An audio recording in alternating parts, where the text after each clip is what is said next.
let's go to Justin Trudeau. Once again, Justin Trudeau, like Kamala Harris, he knows who the real bad guys are and who the real victims are. And so this is his tweet.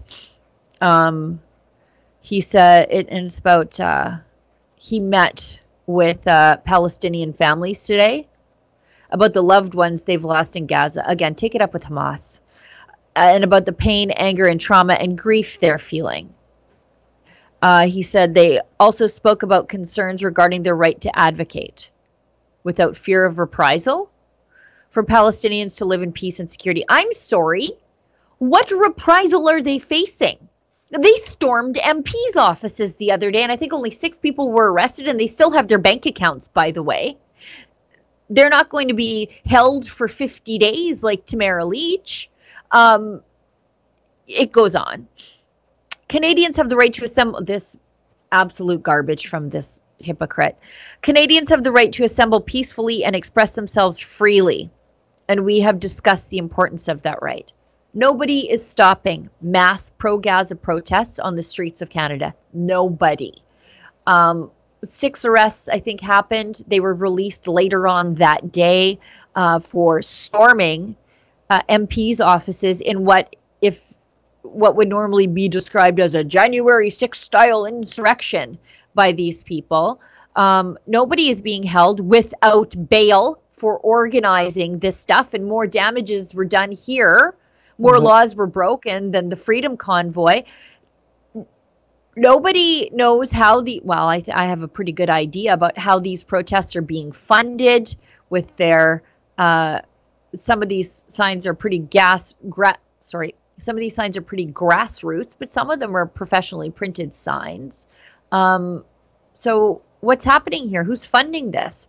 Why aren't we using the provisions in the Emergencies Act to find out? Well, I would not call for that, but the Liberals have done that to protests that were critical of them and in favor of human rights. So just the absolute garbage coming out of Justin Trudeau's mouth. All of a sudden, he cares about peaceful protesting and the rights of people to advocate for others. Yeah, I do too. That's why I'm against the invocation of the Emergencies Act on peaceful convoy protesters. It's like Justin Trudeau forgot all of 2022, like he was high the entire time. But it's also like following the fact that it was heckle and it was like boo in Montreal when he was visiting. I think it was like last Friday, and also when he went to a mosque. I think it was a mosque. I'm not even sure if it's a mosque, but it was in Canada. He was visiting like some Muslim community, and it was also like boo, and like the people didn't want to let him talk, and so we see. It's all for political point. It wants to gain more point. It know that it's not going well for him, and now we see that all. And we have a big community of Muslim in Canada, so we see that those people are turning their back to the Liberals when they are usually the one who vote Liberals. So I think now we see that he's in the boiling water, and he's just trying to get more point for the next election. It's just a political move. Right. And in the meantime, Jews in Ontario are being targeted.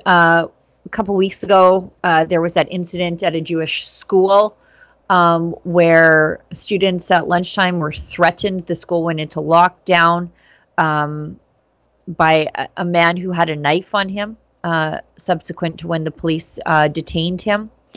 We wrote that up at Rebel News exclusively to us. And then there's this. Washago, I'm sorry, I don't speak Ontarian, but a family from Ontario targeted with hate-motivated... Washago, thank you. Family targeted with hate-motivated vandalism, threatening letter. You know what's missing from the headline here? That these are Jews.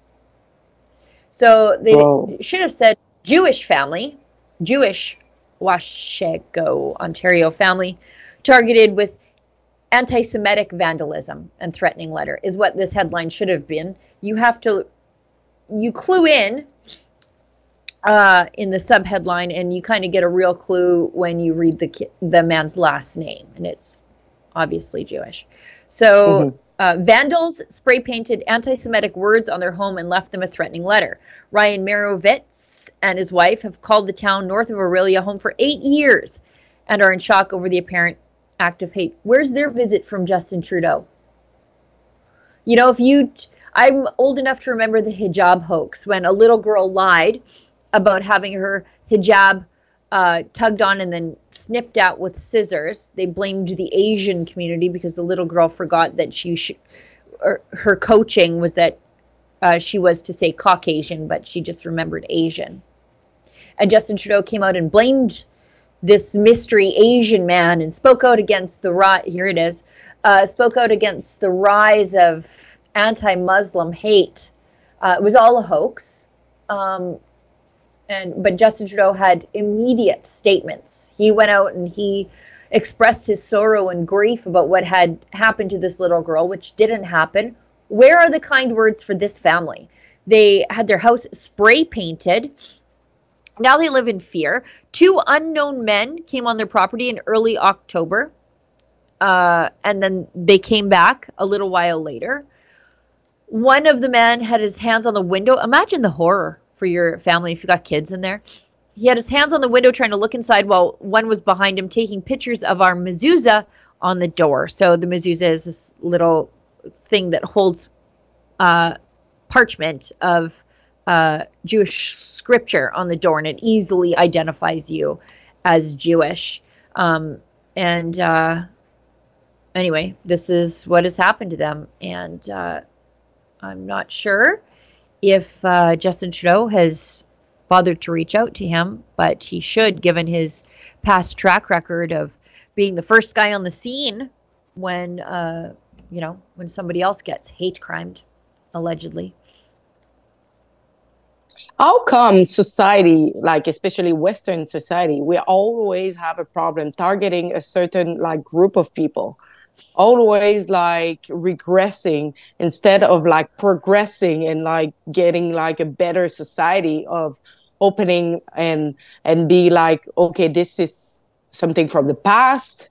Like the Jew right now are not the one involved in the war in the 1948. Probably there is some people who are still alive, but like targeting, example, I was saying like in, I think it was in US, a Jew was like surrounding by Muslim people and they were like screaming at him, shame. What do you have to do with that? Nothing. He just tried to live his life.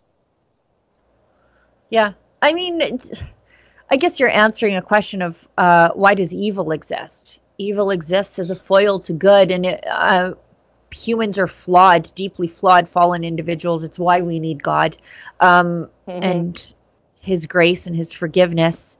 But hate is a human emotion, and I don't think we can police it. That's the problem here. I think people will continue to do these acts of degradation and discrimination as long as politicians in power continue to turn a blind eye to them. Justin Trudeau. Hey, I got to tell you, I'm going on a cruise with a whole bunch of rebels. We're sailing out of Fort Lauderdale on March 23rd, 2024. That's not so far away, less than 6 months away. A gorgeous trip around the Caribbean. Holland America Line, boy is that luxurious. And we're going to bring some of our favorite rebel talent. Sheila Gunn Reid, David Menzies, and can you believe it? We're actually bringing Tamara Leach with us, and you are invited. That's rebelnewscruise.com.